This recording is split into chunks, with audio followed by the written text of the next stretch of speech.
है। Welcome to the 23rd October 2022 edition of Manushi Samvad. Today we have with us Professor Bharat Gupta. और आप जानते ही हैं, scholar हैं इंडिक नॉलेज ट्रेडिशंस के, ज्ञान परंपराओं के। थिएटर पे बहुत काम है, ग्रीक थिएटर, इंडियन थिएटर, बहुत विस्तार है, बड़ा विस्तार है इनके नॉलेज डोमेन का। तो भरत जी, आपका स्वागत है। आइए प्लीज, वेलकम टू मानुषी संवाद।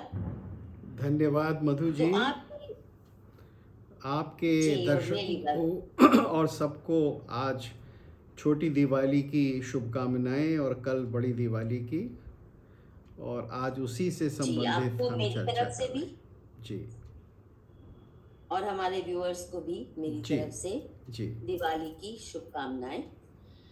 तो भरत जी, इसका ये टाइटल रखने का मकसद यही था कि मॉडर्न डेमोक्रेसी बहुत ढकोसले बनाती है अपने बारे में, बहुत उसका प्रचंड प्रचार है कि इतना डेमोक्रेटिक, इतना ये जो खासकर जो इलेक्टोरल डेमोक्रेसी जो हमने वेस्टमिनिस्टर मॉडल से ली है, कि इतना मजबूत प्रजातंत्र जहाँ सब बराबर हैं, ऐसी बराबरी दुनिया ने कभी पहले नहीं देखी, वगैरह वगैरह। मुझे तो बहुत ढकोसला लगता है। दूसरा, मैं जो एक इससे भी बुनियादी सवाल करना चाहती हूँ, आप तो जानते ही हैं हंटिंगटन की थीसिस क्लैश ऑफ सिविलाइजेशंस की बात जो होती है, उन्होंने तो इस्लाम और क्रिश्चियनिटी के बारे में ये क्लैश की बात की है। परंतु मेरे दृष्टि में इस्लाम और क्रिश्चियनिटी कजन ब्रदर्स हैं, क्लोज कजन्स हैं। ट्विन तो नहीं कहूंगी, क्लोज कजन्स हैं। और असली जो क्लैश है इब्राहिमिक्स का हमारे हिंदू सनातनी सिविलाइजेशन से है, जिसकी कोई चर्चा ही नहीं होती और जिसको लुप्त करने के लिए दोनों हमारे पीछे लगे हुए हैं। कितने 2000 साल से, 2000 ना से ही तो 1400-1500 साल से तो इनका चल ही रहा है। दूसरी जो बात है कि जो क्रिश्चियनिटी का व्यू, इस्लाम का तो खैर उसका व्यू क्या है, किसी भी नॉर्मल इंसान से समझ से बाहर है कि जो कह गए पैगंबर साहब 1400 साल पहले, बस उसके बाद दुनिया रुक गई, अब उसी के ढर्रे पे चलने हैं। तो उनकी बात करना एक मायने में बेमानी है। पर अगर हम क्रिश्चियन वर्ल्ड की बात करें तो जो बहुत क्लियर कट जो फर्क मुझे दिखता है भारतीय परंपरा में पास्ट और प्रेजेंट को जोड़ने का और क्रिश्चियन वर्ल्ड की परंपरा में, कि वो लिनियर व्यू है कि हम स्टोन एज से ब्रॉन्ज एज, फिर कॉपर एज, फिर आयरन एज, फिर फ्लाई एज, फिर फ्यूडलिज्म, फिर कैपिटलिज्म, फिर हम कॉरपोरेट क्या बोलेंगे इसको, पता नहीं क्या नाम दें इसको, सोशलिज्म आई बीच में थोड़ी देर के लिए। तो ये लिनियर है। और दूसरा, लिनियर सिर्फ इजम्स में ही नहीं है, लिनियर इसमें भी है कि उनके पूर्वज, उनको लगता है चिंपांजी किस्म के थे, फिर चिंपांजी से इंसान बने होंगे, और फिर इतने ज़्यादा समझदार नहीं थे। तो एक हर जनरेशन पिछली जनरेशन को अपने से कम समझदार और कुछ थोड़ा मूढ़ बुद्धि समझती है और उसको प्रोग्रेस मानती है कि जो हमारे माँ पिता या दादा दादी या पूर्वज सोचते थे, उनको क्या इतना ज्ञान था, उनको क्या साइंस पता थी, उनको क्या टेक्नोलॉजी पता थी, उनको क्या प्रोग्रेसिव आइडियाज होने थे, वो जड़ थे। और हम एक नई स्फूर्ति, नई एनर्जी लेके आए। अगर बिल्कुल इसके विपरीत हम हिंदू ज्ञान परंपरा या हिंदू सामाजिक संरचना की बात करें तो आम जो भी कोई कल्चरली रूटेड हिंदू है, जो अपने को हिंदू मानता है और उस परंपरा से जोड़ता है, तो उसको लगता है कि जो वो युग था, रामायण का युग था या वैदिक काल था या महाभारत का भी काल था, उसके बराबर की आज कोई कोई भी चीज सोच विचार बुद्धि या इवन मटेरियल अचीवमेंट वो नहीं है। राम राज्य की या महाभारत युग की भी अगर बात करें तो इतनी संपन्नता, हीरे जवाहरात मोती तो उनके रथों पे और तीरों पर भी लदे होते थे। I mean the opulence of it, the ease with which they dealt with wealth and its distribution, क्योंकि बांटने का काम वगैरह। तो हम अधिकतर मानते हैं कि राम राज्य से हम मुकाबला करेगी ये डेमोक्रेसी जिसका न सिर है न पैर है, और इलेक्शन में चाहे गुंडा आ जाए चुन के, चाहे मवाली आ जाए, आप धोखे से धड़ी से जैसे मर्जी वोट गैदर करो, through means fair and foul, फिर आप आते हैं 2-4 साल के लिए आते हैं, फिर आप कोई और आता है। मतलब जिस किस्म का हर वक्त का उथल पुथल मची रहती है और समाज को जिस तरह बांट देता है इसको, जिसको डेमोक्रेसी है, वो मुझे लगता है कि आम हिंदू जो वाकई हिंदू परंपरा से जुड़ा है, अपने पास्ट को अपने डीएनए का हिस्सा मानता है, उन संस्कारों को, उसके लिए तो राम राज्य के बराबर डेमोक्रेसी जो मॉडर्न डेमोक्रेसी है, चाहे एडवांस देश की हो या भारत की हो, जो अपने को एडवांस मानते हैं, सॉरी अब तो सबका नकाब खुलते जा रहे हैं। तो आपका क्या मानना है कि मॉडर्न डेमोक्रेसी ने क्या नए करिश्मे किए और क्या थे स्ट्रेंथ्स राम राज्य जिसको कहते हैं, जो आज भी लोगों के हृदय में बसा? जी मधु जी, देखिए आपने आधुनिकता और आज भारत में ही नहीं सारी विश्व में जो तरह तरह की कमियां हैं और जो भयंकर युद्ध हो रहे हैं, और इस समय तो 6 महीने से अधिक हो गया कि एक प्रकार का बहुत बड़ा युद्ध चल रहा है 2 सुपर पावर्स के बीच में।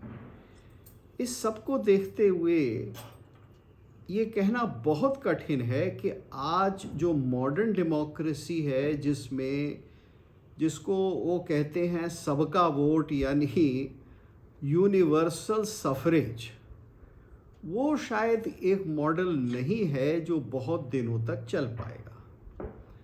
और देखिए इसके बारे में पहले भी बहुत विचार हो चुका है, और जो एक क्लासिक विचार उसी देश के मनीषी प्लाटोन यानी प्लेटो का है कि डेमोक्रेसी बहुत ही जल्दी धनाढ्य लोगों के हाथ में चली जाती है, प्लूटोक्रेसी बन जाती है, और प्लूटोक्रेसी के बाद वो एनर्की बनती है और फिर डिक्टेटरशिप आ जाती है।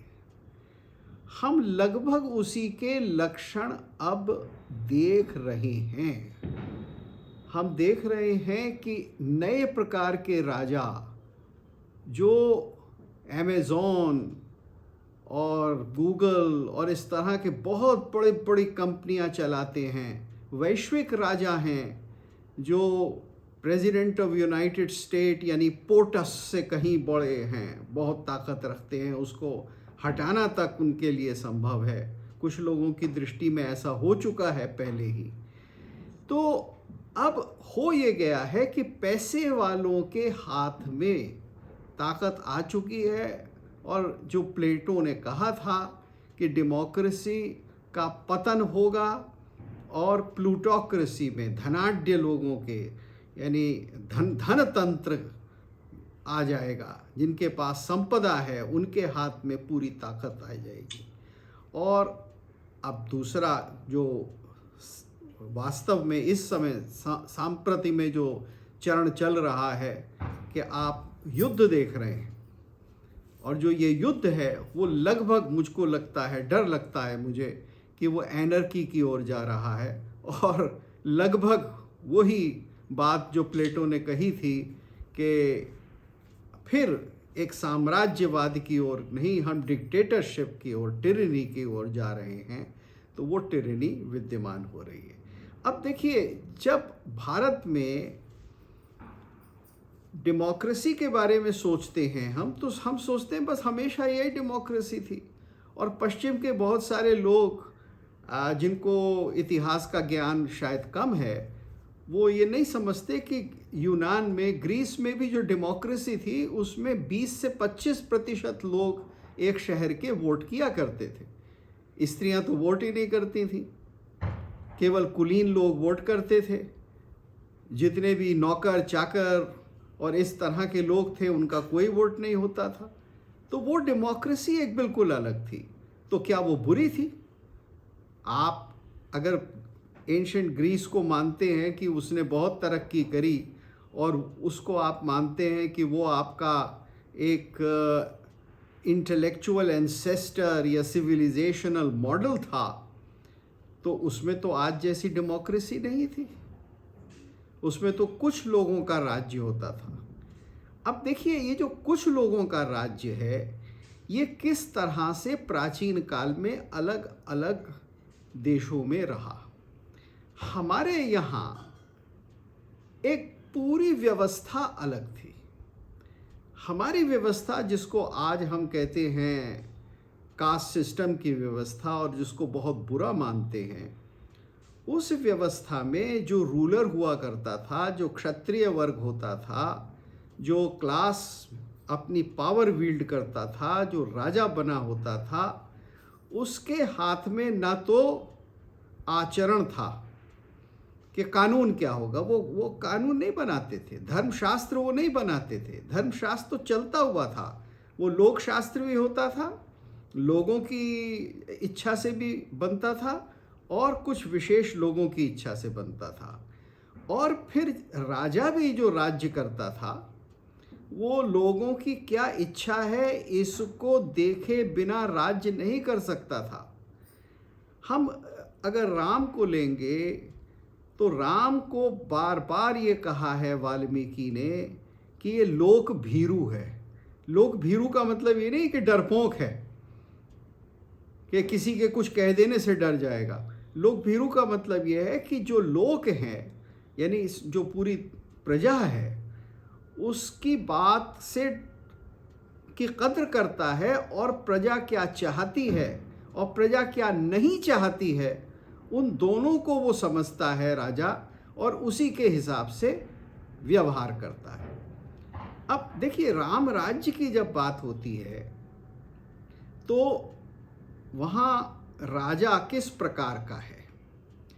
अगर आप राज्य की बात करें तो भारत में जो राज्य का मॉडल है वो वाल्मीकि रामायण या तुलसीकृत रामायण या इसमें नहीं है। वो मॉडल फिर कौटिल्य के अर्थशास्त्र में है कि स्टेट कैसा होगा, वो राज्य होगा। लेकिन अगर आप राजा की बात करें तो भारत में हम कहते हैं राजा कैसा होगा? राजा राम जैसा होगा। तो अब ये दो बातें बड़ी भिन्न हैं, लेकिन ये एक दूसरे की पूरक हैं। How to have a highly efficient good national state, this is very clearly examined and expounded by Kautilya in his Arthashastra. But how shall a king conduct himself?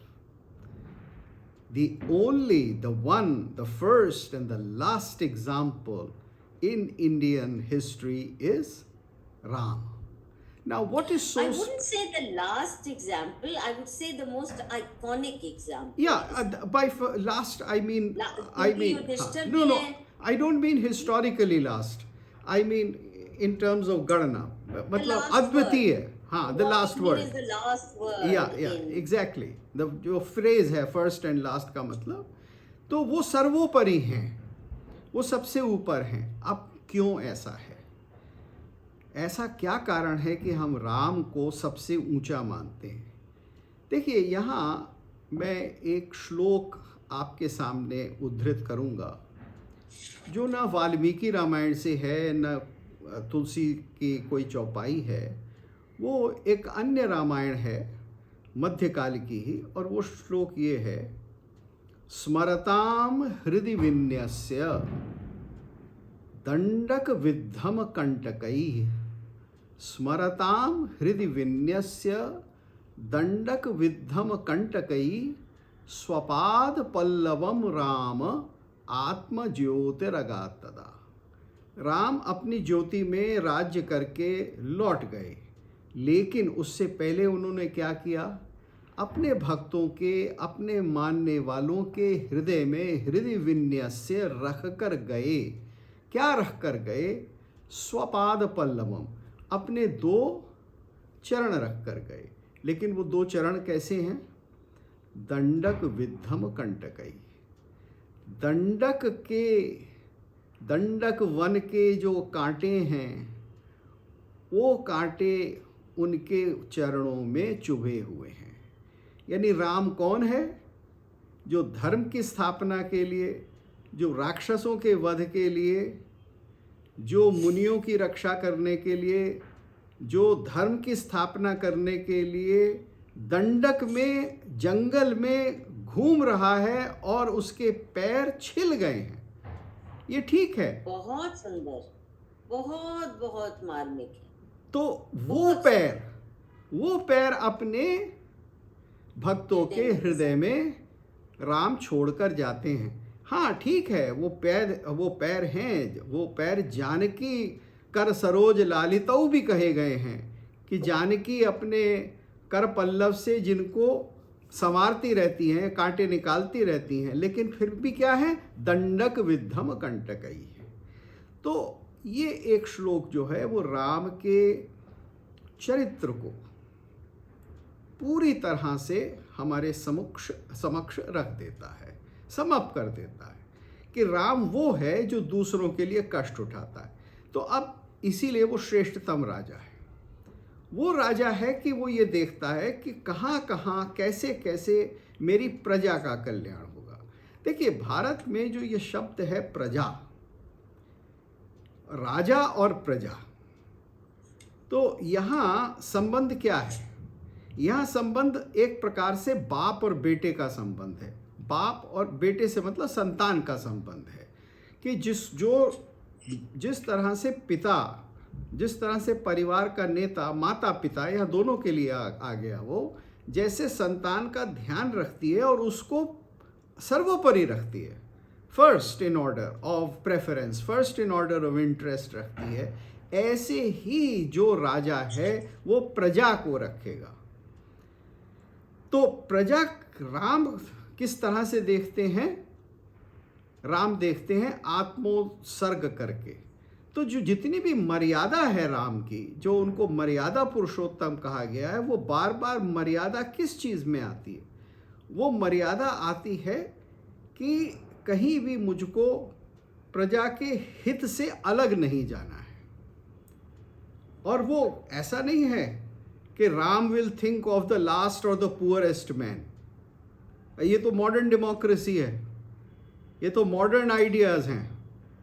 प्रजा का मतलब है जो भी हैं इस पृथ्वी पर, और प्रजा का मतलब सिर्फ मनुष्यों से नहीं है। प्रजा का मतलब जहाँ पशु भी हैं, पक्षी भी हैं, जो पेड़ पौधे भी हैं, जो भूमि भी है, जो जितनी संपदा वन की है, वो सब कुछ उस समय भूमि पर जो कुछ भी है उसकी रक्षा करना, उसका संवर्धन करना, उसकी देखभाल करना, ये राजा का कर्तव्य है। और उसमें राजा अपना हित नहीं देखता।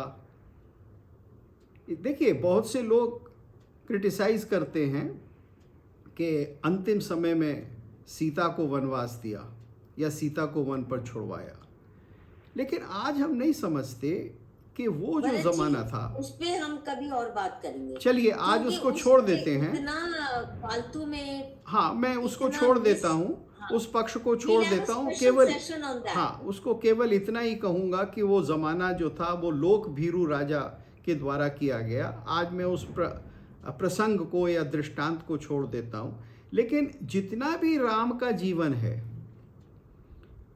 वो क्या है? वो अपने सुख और दुख के लिए नहीं है।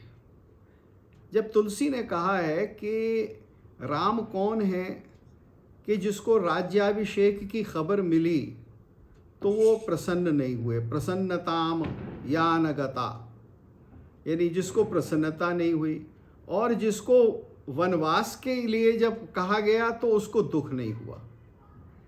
तो ये जो समत्व है, ये समत्व कैसे आएगा? ये स्वमत्व जब ही आएगा जब राजा अपना हित नहीं देख रहा है, वो ये देख रहा है कि धर्म किस में है और मुझको क्या करना है। अब यहाँ वाल्मीकि के रामायण और तुलसी के रामायण एक ही हैं, क्योंकि वो धर्म को सबसे आगे रखते हैं। वो वनवास को उसी तरह से एक्सेप्ट कर लेते हैं जिस तरह से उन्होंने राज्याभिषेक को एक्सेप्ट किया, और वनवास को भी और 14 वर्ष को भी, और 14 वर्ष में जो कुछ हुआ उस सबको वैसे ही एक्सेप्ट करते हैं। तो ये पैदा ही जब होगा जब राजा अपना हित देखता ही नहीं है, केवल अपना धर्म देखता है। तो जो इसीलिए वाल्मीकि ने उनको कहा कि राम जो हैं वो साक्षात धर्म शरीर हैं, यानी वो धर्म का विग्रह हैं, धर्म की मूर्ति हैं। तो धर्म भी मूर्ति होता है। अब ये तो हम लोग मानते हैं, जो मूर्ति को मानते हैं और जो मानते हैं कि ईश्वर जो है वो साक्षात अवतार लेता है और साक्षात धर्म का आचरण करता है। तो वो जो एक बहुत इम्पॉर्टेंट बात है कि जब वो अवतार लेता है तो वो अवतार अपने लिए नहीं लेता, वो दूसरों के लिए लेता है। अब राम का चरित्र ऐसा है कि जो इसके ऊपर 100% उतरता है, जहाँ कोई भी किसी प्रकार की ऐसी भावना नहीं है कि मैं राजा हूं और मैं राज्य करूंगा। अब इसी नहीं, राज्य करूंगा, राजा हूं और मेरे पे बहुत बड़ी जिम्मेदारी नहीं, है। मैं प्रजा हाँ, पालक मैं अपनी बात यही कह रहा था, मैं राज्य करूंगा अपने लिए। जी। जो बात मैं कह रहा था कि मैं राज्य करूंगा अपने लिए, अपनी कुल के लिए, अपनी संतान के लिए, वो मैं नहीं करूंगा, वो मैं प्रजा के लिए करूंगा। तो वही कॉन्सेप्ट राम राज्य की है। अब राम राज्य कैसा था, यानी ये एक जिसको हम ग्रीक में यूटोपिया कहते हैं और इंग्लिश में यूटोपिया कहते हैं, यानी एक परफेक्ट मॉडल है। क्योंकि जब आप एक परफेक्ट कर्म करेंगे, जब आप एक ऐसा काम करेंगे कि जिसमें कोई कमी नहीं होगी, तो उसका फल भी वही होगा, उसका फल भी परफेक्ट होगा। तो राम राज्य में प्रजा को सब प्रकार का सुख मिल रहा है और राम राज्य में प्रजा हर प्रकार से सुखी है। उसका विवरण वाल्मीकि भी करते हैं और उसका विवरण तुलसीदास भी करते हैं। मैं एक can I come in for a हाँ, मिनट? Please please. आपने क्योंकि ये यूटोपिया का जिक्र किया जी तो उससे एकदम मेरा दिमाग में बहुत बातें ट्रिगर हुई। जी जो सबसे अहम बात कि western society, this is another big contrasting point, it suddenly hit me कि ये यूटोपिया केवल कल्पना करके, जैसे सोशलिस्ट यूटोपिया, फलां यूटोपिया, और कोई तहजीब नहीं है कि उस यूटोपिया के तौर तरीके क्या होंगे, क्योंकि वो यूटोपिया लाने का काम ही दे वेड थ्रू ब्लड, नरसंहार होता है, जेनोसाइडल वायलेंस होती है, फिर इनके सो कॉल्ड यूटोपिया आएगा और फिर it turned into not utopia for the so called working class जिनके बिहाफ पे किया socialist revolution, but a nightmare for the working class.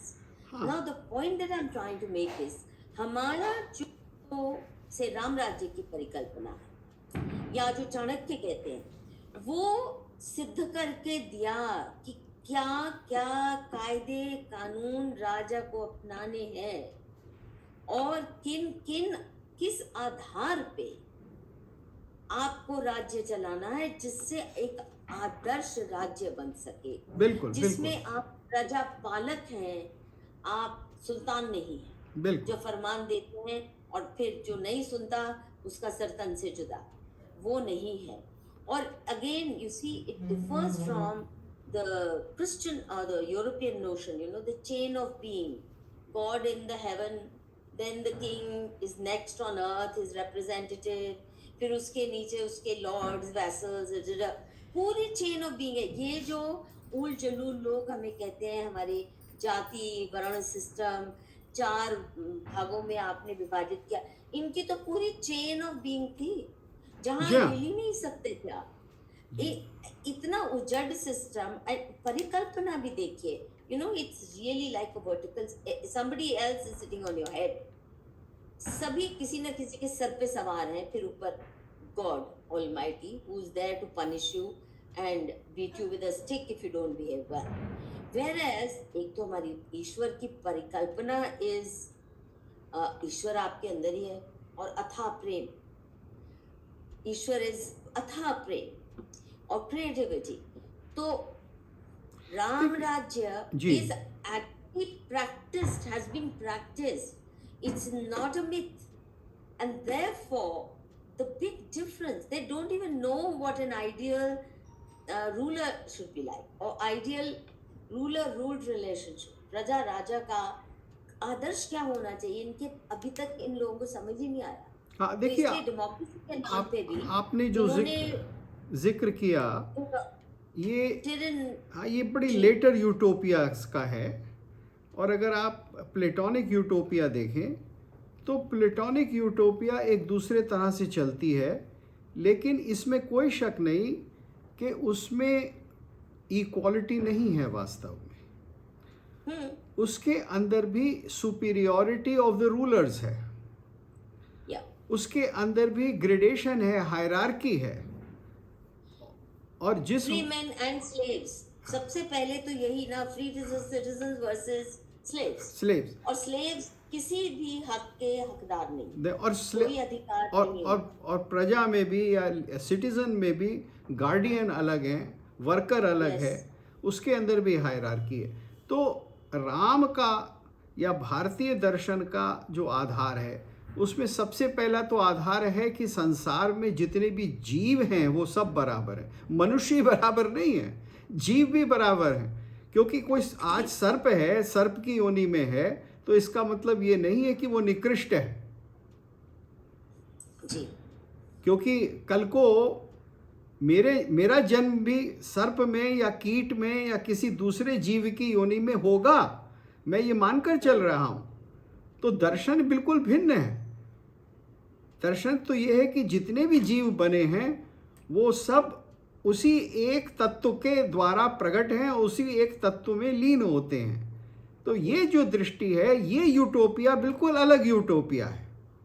ये यूटोपिया नहीं, this is a lived reality for us, we हाँ, not वो imagining it. आप मतलब using the word utopia as an ideal. ये आधार हाँ, शिला मतलब है। हमने उसको रियलाइज किया है, उस यूटोपिया को हमने रियलाइज किया है। क्योंकि यूटोपिया का मतलब होता है good land.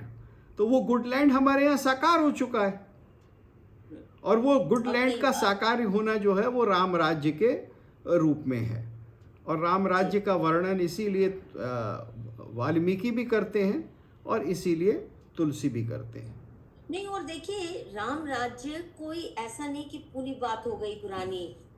As recent as 18th century, Ahilyabai Holkar, जी she was incarnate of the Ram Rajya spirit. जी जी इसी किस्म से ट्रावनकोर का जो किंगडम था, हाँ, जिस तरह उन्होंने सारी धन संपदा जो आई टेम्पल को, दे आर ट्रस्टीज, छुआ नहीं, सदियों तक छुआ नहीं, उसको ट्रस्टी बनके ही बचाए रखा। अभी बिल्कुल सरकार की नजर उस पे है।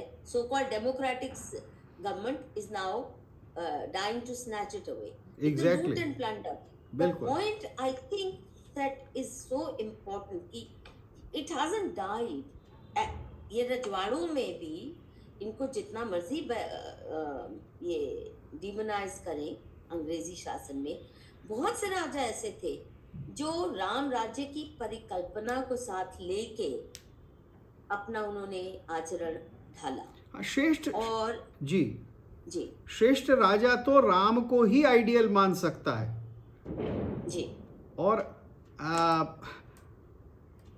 वास्तव में कृष्ण को भी आइडियल नहीं मान सकते, क्योंकि कृष्ण जो हैं वो एक दूसरे युग में और दूसरी परिस्थिति में उनकी लीला है और दूसरे प्रकार की लीला है।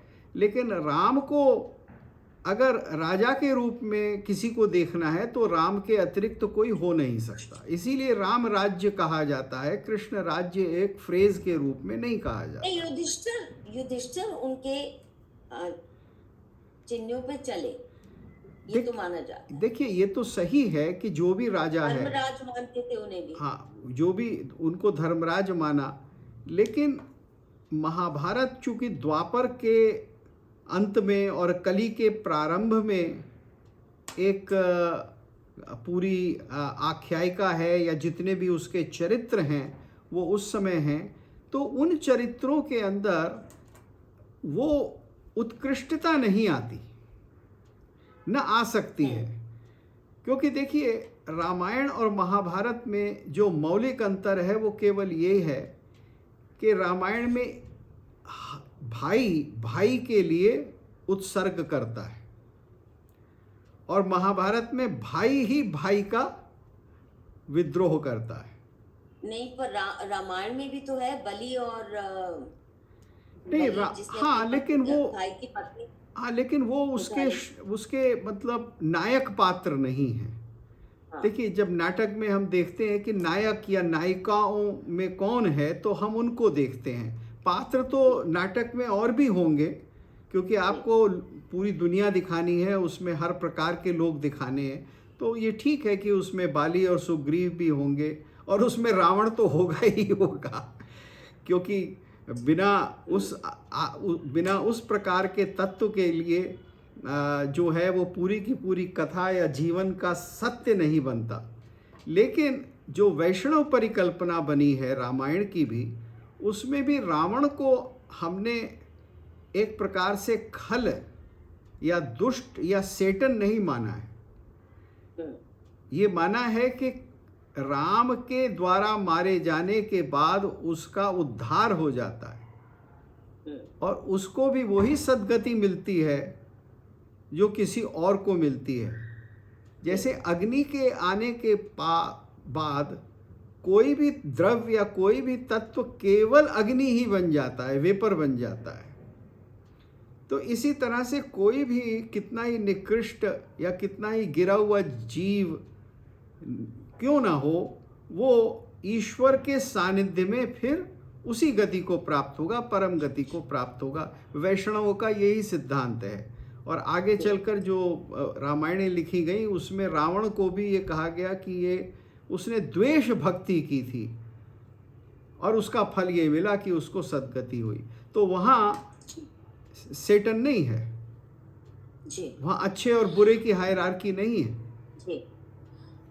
जो दूसरा मुझे लग रहा है बहुत बड़ा अंतर, जी कि राम राज्य जी ये सेल्फ गवर्निंग सोसाइटी है फॉर जी हाँ, मोस्ट पार्ट।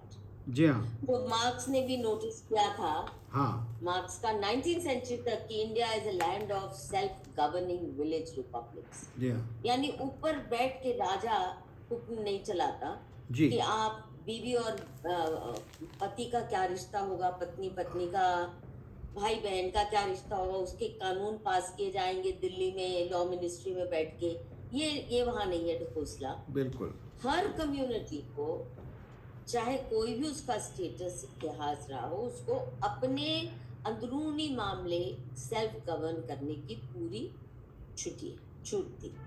और कोई भी तथाकथित उच्च जाति किसी और जाति को नहीं कह सकती थी कि हम जो कर रहे हैं तुम्हें वही करना। बिल्कुल नहीं, तो क्योंकि वो दोनों के तो धर्म, हाँ, देखिए मैं यहाँ आपकी बात, एक जस्ट वन लेट मी जी, 1 सेकंड सर। सो जी, one is the self governing part हाँ, ऑफ सोसाइटी। बिल्कुल, राम राज्य बन ही नहीं सकता अगर समाज पूरी तरह से व्यवस्थित नहीं है। और बहुत कम चीजें हैं जो जिसमें ऊपर राजा का हस्तक्षेप होता है। उसका जी, है मेन सबसे बड़ा काम है प्रजा पालना और उनका बाहरी आक्रमणों से उनको बचा के रखना और शांति और समृद्धि बनी रहे। इवन टैक्सेशन का कोई कॉन्सेप्ट नहीं है जो हमारे यहाँ की जिस तरह मनमाना जो मर्जी, आज इतने परसेंट टैक्स, परसों उतने परसेंट, ऐसा नहीं। You were supposed to be like the sun, that takes a little bit from the water and then returns by way of rainfall. ऐसी बिल्कुल परिकल्पना राजा की। दूसरा, राजा unlike in the western tradition, राजा वेल्थ होर्ड नहीं करता। हमारे सारे राजा starting from Dasharath and Ram and सारे उनसे पहले, अब दान की जो खजाना, आपने कोष खाली करना है हर साल, बड़े बड़े यज्ञ करके दान देना। कोई भी आपके पास आता है उसको देना राजा का धर्म बनता है। यहाँ तो होर्डिंग वाले जो वेस्टर्न कल्चर में जो राजा रहे, लूट, plunder, horde, and therefore the big difference between. और एक बात आप देखेंगे भरत जी, हमारे जो मंदिर भव्य दिखते हैं, अगर पुरातन अब देखें, कोई राजा महल अपने भव्य नहीं बनाते थे जैसे मुगलों ने शुरू किया, और जो मुगल आजम टाइप के अभी भी जो आप देखेंगे राजाओं के जो महल है वो इतने भव्य नहीं जितने भव्य मंदिर बना राजाओं ने। ये बहुत बड़ा मुझे कम से कम हिट जी हाँ। लगता है। इसके ये ऊपर contrast। इसके ऊपर मैं आपके साथ एक अलग प्रोग्राम करना चाहूँगा कि कैसे मध्यकाल में मंदिरों के विनाश से जो पूरी इकोनॉमी पहले थी वो समाप्त हो गई, समा और सल्तनत ने और मुग़लों ने केवल मौसोलियम्स या मकबरे बनाए, मांग बना। और मकबरे जो थे वो मंदिरों को रिप्लेस नहीं कर सकते थे, न कल्चर में न इकोनॉमी में। इसके ऊपर कभी चर्चा करेंगे, विस्तृत चर्चा जी करेंगे। बिल्कुल। लेकिन आप जो बात कह रही थी कि राजा शासन करता है लेकिन वो इंटरफियर नहीं करता, लोग अपने अपने हिसाब से जीते हैं और अपने अपने धर्म का पालन करते हैं। तो देखिए यहाँ वाल्मीकि साफ कह रहे हैं कि स्वकर्मसु प्रवर्तन्ते तुष्टाः स्वैरेव कर्म भी, यानी अपने अपने कर्मों में लगे हुए बहुत ही संतुष्ट प्रजा के लोग अपने अपने कामों के द्वारा संतुष्ट हैं। तो जो उनका कर्म है और जो उनका धर्म है उसमें वो लग रहे हैं, जब लग रहे हैं तो संतुष्ट है। तो राजा शासन कर रहा है, दंड भी देगा, ठीक है, लेकिन जो एक अच्छा आचरण है वो लोग स्वयं कर रहे हैं। और वो क्यों कर रहे हैं कि उनको अपनी अपनी मर्यादा पता है, और सब लोग कर रहे हैं। ब्राह्मणः क्षत्रियः वैश्यः शूद्रः लोभ विवर्जिता, और उसका जो सबसे बड़ा कारण क्या है, लोभ विवर्जित है। कोई किसी को प्लंडर नहीं करना चाहता, कोई किसी से कुछ छीनना नहीं चाहता। वाल्मीकि ने जो ये शब्द लिया है लोभ विवर्जिता, कि हम लोभ को, अगर आप में दूसरे का माल हड़पने की इच्छा नहीं होगी तो समाज में संघर्ष नहीं होगा। तो ये राम राज्य का प्रभाव है, ये राम राजा वैसे भी कहते हैं ना, संतोष धन सबसे बड़ा धन माना गया है। बिल्कुल हिंदू परंपरा में हाँ। सबसे बड़ा धन है संतोष धन, और जिसके पास वो, और उल्टा बिल्कुल ये डेमोक्रेसी का तो है ही कि सबको ऊपर चढ़ना, जी हाँ, to beat the other one. जी हाँ, इलेक्शन भी है in order to beat someone. जी हाँ, ये जो होड़ है। दूसरा देखिए, सबसे बड़ी बात है कि राजा, आपने जैसे कहा प्रजा पालन करना है पर इंटरफेयर नहीं करना, परंतु जब कोई विधर्मी समाज के संतुलन को बिगाड़े तब उसको दंड भी देना, बिल्कुल दंड देना है, बिल्कुल देना ही है। से यहाँ और दान देना, हाँ, दान तो constantly they are emptying out their treasury. जो डेमोक्रेसी में हम क्या देखते हैं, तथाकथित डेमोक्रेसी जिसको कहते हैं, office of power is like अ लूट लाइसेंस। बिल्कुल 5 साल के लिए आए हूँ मैं, इतने करोड़ खर्चे थे तुम्हें रिझाने के लिए, तुम्हारी वोट बटोरने के लिए, अब तुम्हारे ही जेब से मैं पब्लिक लूट करूंगा। बिल्कुल It's बिल्कुल really using the office of power as a loot license, not as a responsibility. ये बहुत बड़ा अंतर है। दूसरा जो बड़ा अंतर है कि राजा इस तरह प्रजा को डिवाइड एंड रूल की पॉलिसी ऐसा as a routine daily affair, जो कि हमारी डेमोक्रेसी में नियत है। केवल भारत की बात नहीं कर रहे, यहाँ जातियों को लड़ाते हैं कास्ट के नाम पे, रीजन के नाम पे, लैंग्वेज के नाम पे। पर अगर आप वेस्टर्न डेमोक्रेसी भी देखिए, इंग्लैंड में अब एक ही लैंग्वेज है ना उन गरीबों की, तो फिर भी देखिए डेमोक्रेट्स और कंजर्वेटिव्स में और इस पार्टी और उस पार्टी में, it's like gang war. they are not running a society or that country together कि हम दोनों को मिलके चलाना है। It's like gang war and rules of the gang war, which is fight to the finish. Now that's not what you would witness. Of course there would be subversion, there would be people who would try to harm the king, there would be all those conspiracies, वो भी होती थी, ऐसी बात नहीं है। हर युग में खासकर महाभारत में तो बहुत दिखते हैं, पर एक लिमिट के अंदर। यहाँ तो लिमिटलेस है at every level of society. आप समाज को देखिए तितर बितर कर तोड़ रहे हैं, तोड़ने का काम। एंशिएंट इंडिया में कुछ ऐसे कानून बने हुए थे विशेषकर राजाओं के लिए। एक तो जैसे आपने दान कहा, बहुत से लोग सोचते हैं कि यज्ञ इत्यादि जो होते थे वो सिर्फ ब्राह्मणों के द्वारा प्रजा को मूर्ख बनाने के लिए और इत्यादि इत्यादि, जो हमारा मार्क्सवादी प्रचार है वो है।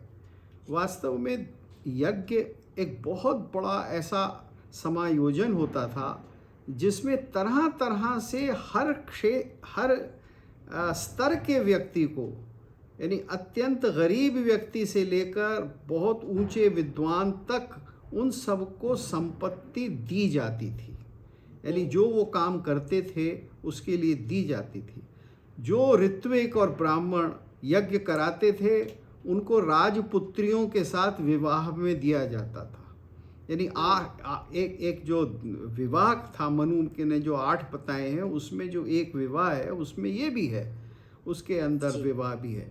और इसी तरह से धन बांटा जाता था सबको, जो गा रहे हैं, जो नाच रहे हैं, जो सब कुछ कर रहे हैं, उनके लिए भी धन है। तो यज्ञ वास्तव में धन को बांटने का तरीका होता था। और जो ये कहा जाता है कि फलाने राजा ने अश्वमेध किए, तो वो अश्वमेध इसलिए नहीं किए कि दूसरों की संपत्ति लूटता था। वो अश्वमेध का अर्थ था कि अश्वमेध के हिसाब से समाज के अंदर धन का वितरण हो। और अगर आप पुराने टैक्सेशन लॉज लेते हैं तो कौटिल्य में तो बड़ा स्पष्ट है कि 15% से ज़्यादा राजा टैक्स नहीं लेगा। हाँ, कुछ वस्तुओं के ऊपर वो बहुत ज़्यादा टैक्स लेगा, जैसे गौं के ऊपर लेगा, गाय लेगा। लेकिन फिर गाय का करता क्या था राजा? वो गाय जाती थी और राजा उनको आगे दान कर देता था।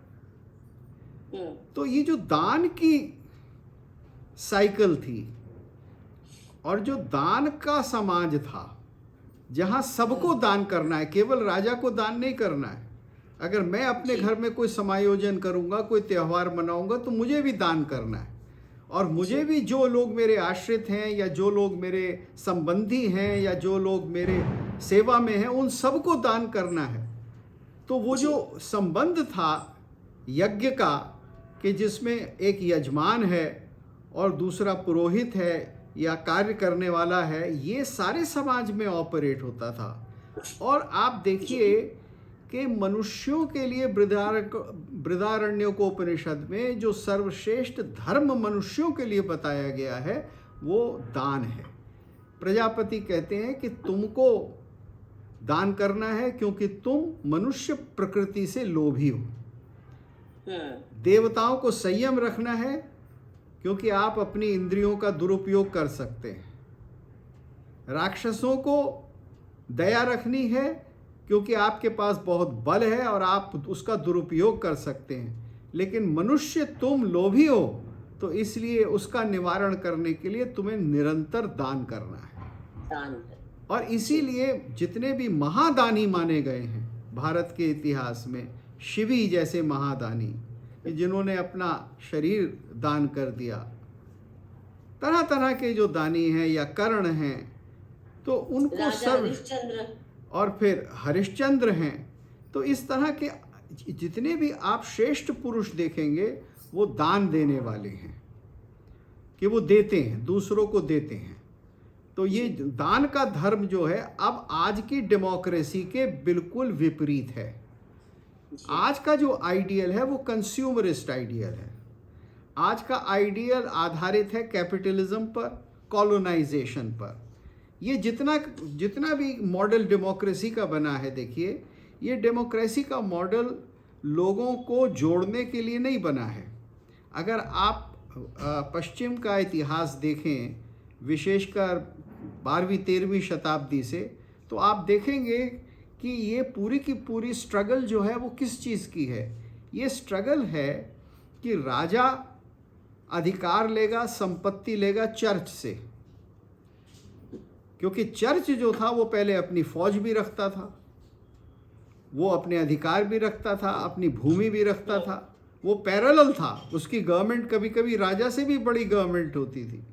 तो जो मॉडर्न डेमोक्रेसी है, यानी आप एंशिएंट को छोड़ दीजिए, ग्रीक इत्यादि को, उसे तो मैं वेस्टर्न मानता भी नहीं, मैं ग्रीस को वेस्टर्न कल्चर भी नहीं मानता, लेकिन जो ये मॉडर्न वेस्ट यूरोप का इतिहास है, उसमें तो चर्च से पावर छीनते हैं लोग।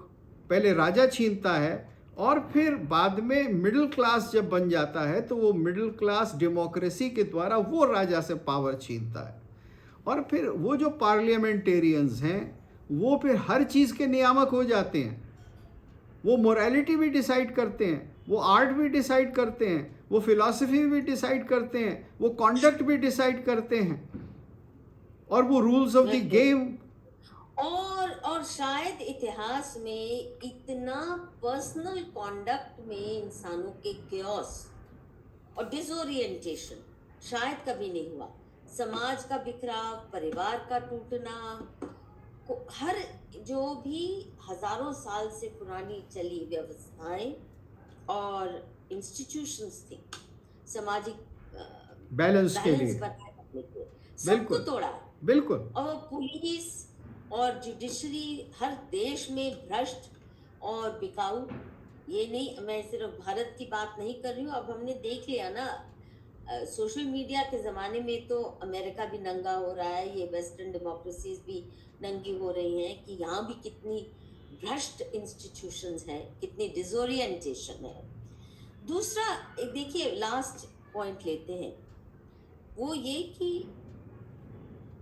वॉर भी जो राम ने युद्ध किया रावण के साथ जी, वो केवल और केवल पहला युद्ध एक है जो कि केवल इसलिए कि बहुत अत्याचार किया राम। और आप बात कर रहे थे कि राम वनवास मिला तब भी उनको दुख नहीं, राज्य मिला, अभिषेक हुआ तब भी कोई हर्ष नहीं, स्थित प्रज्ञ। परंतु सीता जब अपहरण हो जाती है उस वक्त जो दुख है राम का, बावले हो जाते हैं। बिल्कुल बिल्कुल। That's the only time you see him lose his स्थित प्रज्ञ कैपेसिटी, स्टेटस। और इसलिए जो याद करते हैं अग्नि परीक्षा की बात, ये जो प्रसंग है, किस तरह मारे मारे फिरते राम। 10 पत्नियां ले सकते थे जैसे राजा करते ही थे, परंतु नहीं, एक पत्नी। और दूसरी जो बात कि वॉर भी किया, उसको बोला, बार बार बोला, सुधर जा भैया सुधर जा, कोई बहुत बड़ी नहीं, तुम्हारा राज्य हमें नहीं चाहिए, सिर्फ आपने जो ज्यादती की है उस ज्यादती को हमें रिड्रेस करना है। बिल्कुल। और फिर ये नहीं कि लंका पे आपने विजय हासिल की तो वहां बैठ गया, आपने वहां रावण के ही भाई को जो सही उसका आचरण कर रहा है, ये उसको हथिया नहीं लिया। एक तो ये वॉर है just to right a wrong which was a grievous wrong. दूसरा जो है अश्वमेध की बात आपने भरत जी की। अब अश्वमेध में भी it's a bloodless invitation to win allies, not कि हम आके राजा बनेंगे, राजा तुम ही रहोगे, but are you willing to accept an alliance and come under the umbrella of a कीर्तिमान यशस्वी राजा. Yes, a बस big इससे empire. ज्यादा तो हाँ A big part of empire. an empire. And there is no harm in admitting that empires keep the nation together. Yes, That when absolutely. there are strong empires, then they are able to fight the infiltrators and the looters and the plunderers from the borders. और ये जी चीज़ बिल्कुल. है रामायण में भी आपको मिलता है कि राम भेजते हैं लक्ष्मण को और मेरे ख्याल से शत्रुघ्न को अफगानिस्तान यानी जिसको अब वहाँ जी गांधार प्रदेश में भेजते हैं कि वहाँ उन लोगों के द्वारा उत्पात किया जा रहा है उनको शांत करो. तो वो इतनी दूर भेज देते हैं कि सीमाओं के ऊपर आक्रमण ना हो. अब आपने ये जो बात लूटपाट की कही, यहाँ मैं एक बात ध्यान में लाना चाहूँगा आपके और आपके श्रोताओं के. देखिए जितने भी धर्मशास्त्र हैं मनुस्मृति और याज्ञवल्क और ये सब, ये एक प्रिस्क्रिप्शन देते हैं जो कि भारत में फॉलो होता था कि जब राजा विजयी राजा राजधानी में प्रवेश करेगा तो वो सबसे पहले लोगों को अभय देगा, डू नॉट जी फियर, अभेदा अभयदान देगा. जी और वो राजा किसी भी बालक, स्त्री, किसी भी कलाकार, किसी भी श्रमिक, किसी भी धनिक, किसी भी दुकानदार को छू नहीं सकता. उसको केवल एक चीज़ शहर में राजधानी में हथियाने का अधिकार है और वो है राजकोष. वो राजकोष हथिया लेगा, उसका अधिकार है, राजकोष ले लेगा, लेकिन वो राजकुमारियां नहीं ले सकता, वो राज ना स्त्रियां नहीं किसी ले की सकता. खेती जलाएगा, फसल है उसको जला कुछ दिया, करेगा.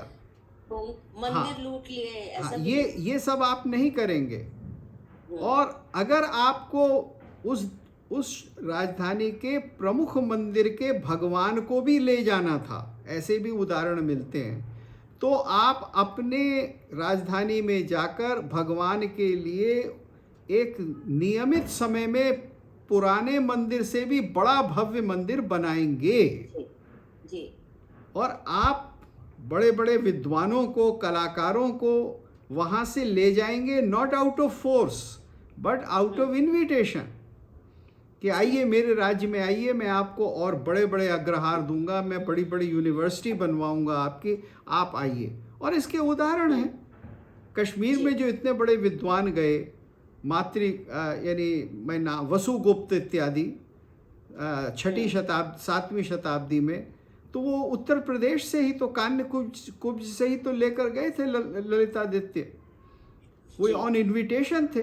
तो ये निरंतर होता रहता था, इसके अंदर जोर जबर नहीं थी. और जो हारा हुआ है, हारे हुए की संपदा को माले गनीमत नहीं माना जाता था. एक बहुत बड़ा अंतर है. संप्रदाय ने जी स्त्रियों को माले गनीमत बना दिया बस और उनको स्लेव बना के बेचा गया बाजारों में. जी. ये तो सोच से भी बाहर. अब हाँ. दुर्योधन जैसा भी नहीं ऐसा करे. नहीं ऐसा, हमारे तो विलेन भी ऐसे सोच नहीं हमारी संस्कृति में इसका एक उदाहरण नहीं मिलता. नहीं मिलता. कुछ उदाहरण मिलते हैं कि कुछ राजा थे जो स्त्रियों को ले आते थे, रावण के बारे में भी है, लेकिन फिर वो राजा जो थे वो दुष्ट ही माने जाते थे और उनका संहार ही किया जाता था. जी. और यही बाली को भी यही राम कहते हैं ना, जब वो पूछता है मुझे क्यों, मैंने आपका क्या बिगाड़ा था, तो कहते तुमने जो किया वो अक्षम्य है, अपने भाई की पत्नी को तुमने अपहरण कर लिया. हाँ, क्योंकि तो वो छोटे भाई बहुत की clear पत्नी है थी. कि ये दंड तो मिलेगा, ये कुछ छोटा मोटा अपराध नहीं है. हाँ. इट्स अ नॉन नेगोशिएबल बिल्कुल. That deserve death for doing what you did. जी हाँ. सो दंड बहुत जरूरी है, परंतु जो वॉर युद्ध है, अभी देखिए ना जिस किस्म के वर्ल्ड वॉर हो रहे हैं, हो चुके हैं और हो रहा है, you bomb cities and you reduce, जो इराक में किया, जो सीरिया में हुआ, जो अफगानिस्तान में हुआ, वियतनाम में हुआ, स्टोन एज पे उनको ले जाने की प्रयास रहती है. और कभी भी जो हमारे पारंपरिक राजा, और राम राज्य में तो बिल्कुल भी, तो इसीलिए जो अश्वमेध यज्ञ करते हैं, I am wonderstruck at the sophistication of the imaginary that went behind it. How do build an empire without bloodshed? किसी को मारा नहीं, किसी को ह्यूमिलिएट नहीं किया, किसी को बंदी बना के नहीं लाए, केवल और केवल घोड़ा घुमा दिया।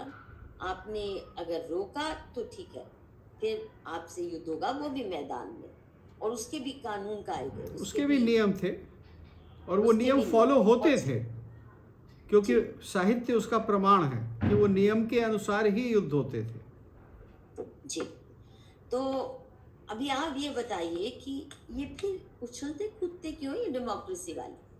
और भी बहुत सी बातें कही जा सकती हैं, परंतु मुझे समझ नहीं आता कि एक तो इनकी जरूरत कैसे बनती है कि अटैक करते हैं राम राज्य की परिकल्पना को, उसको मम्बो जम्बो बना के, it's as though some kind of a fascist state, ऐसा हमें एहसास दिलाया जाता है। और जी राम जैसे मर्यादा पुरुषोत्तम को डीमोनाइज करने की क्या हिमाकत है भरत गुप्त जी? इनका इलाज क्या होगा सर, तन से जुदा? देखिए, पहले तो इसका कारण ये हमें मानने खोजना वाले चाहिए। नहीं है। पहले तो इसका कारण खोजना चाहिए। इसका कारण बड़ा स्पष्ट है। ये वास्तव में उपनिवेशवाद का चलन है। ये एक्सटेंशन ऑफ कॉलोनियलिज्म है। ये एक्सटेंशन ऑफ कॉलोनियलिज्म इसलिए है कि आफ्टर ऑल जब कॉलोनाइज किया यूरोप के लोगों ने अफ्रीका और एशिया के लोगों को, तो उनको क्या कहकर किया कि उनका एक वाइट मैन्स बर्डन था, यानी सबको सभ्य बनाना था। तो अपने से कहीं अधिक संस्कृतियों को पहले असभ्य कहो और फिर उनके ऊपर अधिकार करो। तो ये जो वाइट जी मैन्स बर्डन है ये आज भी चल रहा है। आपने अभी जो बात कही कि वो ये कहते हैं कि आप तो जंगली हैं, हमें आपको सही करना है, तो हम आपको ह्यूमन राइट्स सिखा रहे हैं। हम बताएंगे कि ह्यूमन राइट्स क्या हैं और आपका आचरण क्या होगा। आप अपने बच्चे कैसे जी पालेंगे, आप बच्चों को कहाँ बिठाएंगे, क्या करेंगे। ये सारा का सारा सिलसिला आप जो देख रहे हैं आज, ये केवल उसी कॉलोनियल बायस का नतीजा है कि आप जी। दूसरी हमारा संस्कृति। कोई भी राजा, जी चाहे राम हो, चाहे पांडव रहे हों, या कोई भी, इनके जो रिश्ते रहे तथाकथित, जिनको आज के ट्राइब्स कहते हैं, चाहे निषाद राजा हैं, चाहे और भी कितने जो राजा युद्ध में सम्मिलित होने आए जी महाभारत काल में भी, किसी को नीचा दर्जा या उसको जंगली कहा, ऐसा नहीं। ये तो इन्होंने डाली है परिभाषाएं, स्केड्यूल ट्राइब, और हमको भी ये सारे समाज को ये सभ्य नहीं मानते, तो ट्राइबल्स जिनको कहते हैं उनको कैसे मान लेंगे? देखिए, मैं आपको एक चौपाई सुनाता हूँ जो राम जी राज्य के शुरू में है कि राजा कैसे, वो कहते हैं, राम राज बैठे त्रैलोका, हर्षित भये गए सब शोका। तो उससे पहले क्या हो रहा है कि जब सबको भेज रहे हैं राम कि अब आप लौट जाओ, अपने अपने घर जाओ, तो वो क्या कहते हैं, पुनि कृपाल लियो बोल निषादा। जो निषाद राज हैं उनको बुलाते हैं और क्या कहते हैं, दीने भूखन बसन प्रसादा, उनका सम्मान किया। और फिर वो कहते हैं कि जाओ भवन मम सुमिरन करे हूँ, अपने घर जाओ, मेरा ध्यान करो, लेकिन मन क्रम वचन धर्म अनुसरे हो। और फिर क्या कह देते, तुम मम सखा भरत सम भ्राता। वाह, यानी वो कहते हैं कि तू तो मेरे लिए भरत के समान है। अब जी आप बताइए इससे ज्यादा क्या इक्वालिटी होगी आज आप। इनसे हजम नहीं होती। मेन बात है, इनसे सभ्यता की बातें हजम नहीं होती। और मैंने कहा ना, एक ही भाषा समझते हैं, इब्राहिमियत, सरतन से जुदा। और हिंदू समाज के लिए मेरा मानना है, ये डेमोक्रेसी का ढकोसला छोड़ के जो सबसे बड़ा चैलेंज है Bharat Gupt ji, this is my concluding comment, ये सरतन से जुदा वाली मानसिकता का ठोस जवाब ढूंढ पाना, बिल्कुल आप ऐसा सही जो कह उठ ना पाए। आप ये बिल्कुल सही that is the one and only challenge. आप बिल्कुल और सही कहते डेमोक्रेसी हैं। उसके लिए उपयुक्त है ही नहीं, बल्कि डेमोक्रेसी हमारे गले का पत्थर बन चुकी है। डेमोक्रेसी के माध्यम से ये सबवर्ट कर रहे हैं हमारे समाज को। डेमोक्रेसी के माध्यम से ये धर्मांतरण कर रहे हैं अपना फ्रीडम ऑफ रिलीजन के नाम पे। डेमोक्रेसी के माध्यम से ही ये वोट बैंक बन के ब्लैकमेल पॉलिटिक्स खेलते हैं। तो मुझे लगता है इस डेमोक्रेसी का ढकोसला एक तो हमें कूड़े की टोकरी में फेंक के, we need to get rid of this ढकोसला and really think of how to save our civilization ji from these predatory barbaric cults. There देखिए, is no other option we have. आपने शुरू और में जो बात की थी कि क्लैश ऑफ सिविलाइजेशन, तो मधु जी मैं ये मानता हूँ कि दुनिया में दो ही सिविलाइजेशन हैं, एक मूर्ति पूजकों के और एक मूर्ति विध्वंसकों के। अगर आप उनको civilized कैसे कहोगे? नहीं एंटी सिविलाइजेशन है। आप वैसे सही पकड़ा आपने कि वो सिविलाइजेशन नहीं है, कल्ट नहीं है, वो एंटी death cults सिविलाइजेशन। हैं। हाँ, वो मैटर और एंटी मैटर वाली बात है। मैटर है लेकिन वो एंटी मैटर है, वो सिविलाइजेशन नहीं है, एंटी सिविलाइजेशन है। तो विध्वंस यानी विध्वंस करना, ये जो मूर्ति को विध्वंस करना, ये इन्होंने एक प्रकार का एक अधिकार माना हुआ है जो निरर्थक है, जिसका कोई आधार नहीं है, और वो केवल लूट और केवल प्लंडर और दूसरे के माल को हथियाने का बहाना है। जो पूरा आधार तो है आपको ह्यूमिलिएट इतना करना। जी बिल्कुल कि आप बिल्कुल। इसमें आस्था रखते हो। हाँ। हम करके दिखाते हैं। हाँ। अपने पाँव चले रोंद के दिखाते हैं। बिल्कुल। इस पे हम यूरिनेट करके दिखाएंगे, तो इसको पाँव की सीढ़ियों पे रखेंगे बिल्कुल। ताकि सब लोग वहां से जूते लेके चलते हैं। जी हाँ। ये आपका सेल्फ एस्टीम डिस्ट्रॉय करने का। नहीं तो बिल्कुल। मूर्तियों के स्तन काट देना, बाजू काट, मतलब you have to be a sadist से बाहर की कोई कैटेगरी है। आप 10,000 मील दूर से आ रहे हो किसी के मंदिर तोड़ने। अच्छा, लूट तो फिर भी समझ आती है भरत जी, क्योंकि आप आए बेचारे रेगिस्तान से, वहां आपने ना कच्चा खाया, ना पहना, ना जिया, वो तो समझ आती है, आप लुटेरे थे। पर आके सुंदर सुंदर भव्य मंदिरों को सिर्फ लूटना नहीं, तोड़ना, उनको वहां पे कब्रिस्तान बना देना, मतलब ये सिविलाइजेशन कह ही नहीं सकते ना। तो दोनों एब्राहमिक्स को सिविलाइज्ड बिहेवियर तो मेरे दृष्टि से कह नहीं सकते। अब देखिए ना, जैसे वॉर भी कर रहे हैं बेवजह के कोई कारण भी नहीं है। आज तक बाइडेन की कोई उठाई है बीवी या बेटी? आज तक किसी को समझ में नहीं आया कि ये लड़ाई जो है किसके लिए है। ये तो रशिया के लिए फिर भी समझ आती है, क्योंकि उसको वाइप आउट करना चाहते हैं, तोड़ फोड़ के उसका पूरा विध्वंस करना चाहते हैं। तो वो तो आत्मरक्षा में कर रहा है, आत्मरक्षा में कर रहा है जी, आत्मरक्षा में। और जो पुतिन आज लड़ाई अपने लिए आत्मरक्षा की कर रहा है रशिया की, मुझे लगता है उसी किस्म की लड़ाई के लिए हमारे को भी तैयारी करनी पड़ेगी, नहीं तो we have to be ready for decimation. तो आपके concluding comments and then we wind up. देखिए, मेरा कंक्लूडिंग कमेंट बहुत छोटा सा है कि पश्चिम के पूरे क्रियाकलाप को गहराई से हमें समझना है, और उसको समझे बिना हम उन्होंने जो डिस्कोर्स या जो आख्यान या जो नैरेटिव बनाया है उसको पहले जीतना होगा। लेकिन केवल नैरेटिव से बात नहीं बनेगी, अपनी रक्षा के लिए बाहुबल भी चाहिए। अपनी रक्षा के लिए वो साधन चाहिए जो केवल बौद्धिक नहीं, जो कि शारीरिक अस्त्र और शस्त्र भी होता है। और अब समय है कि हिम्मत से काम लेना है। अब इंतज़ार नहीं करना है कि लोग सुधर जाएंगे, कि हमने तो बहुत कुछ दे दिया, उनका हृदय परिवर्तन हो जाएगा, उनका हृदय परिवर्तन कुछ और प्रयास कर लें तो शायद मान जाएं, ऐसे नहीं तो हम वैसे मना लें। मेरी समझ में वो समय जा चुका है। आपको समय कभी आया नहीं था।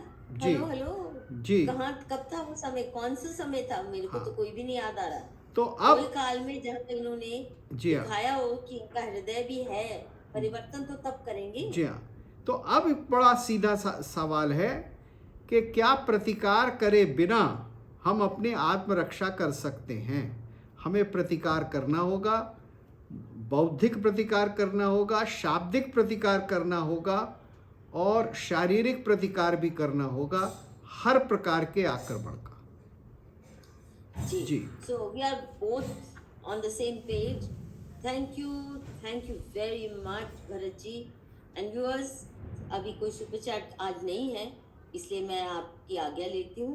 मुझे भी वैसे कहीं बहुत ज़रूरी काम से जाना है, तो जी इसलिए मैं थोड़ा सा जल्दबाजी कर रही हूँ। जी हाँ, आप सबका धन्यवाद हमारे साथ जुड़े रहने के। बहुत प्लीज बहुत टू धन्यवाद। Like, share and subscribe and pleasure talking to you ji Bharat हाँ, जी एज ऑलवेज। जी हाँ, प्रणाम। Thank you very much for your प्रणाम insightful comments on प्रणाम। this topic. जी।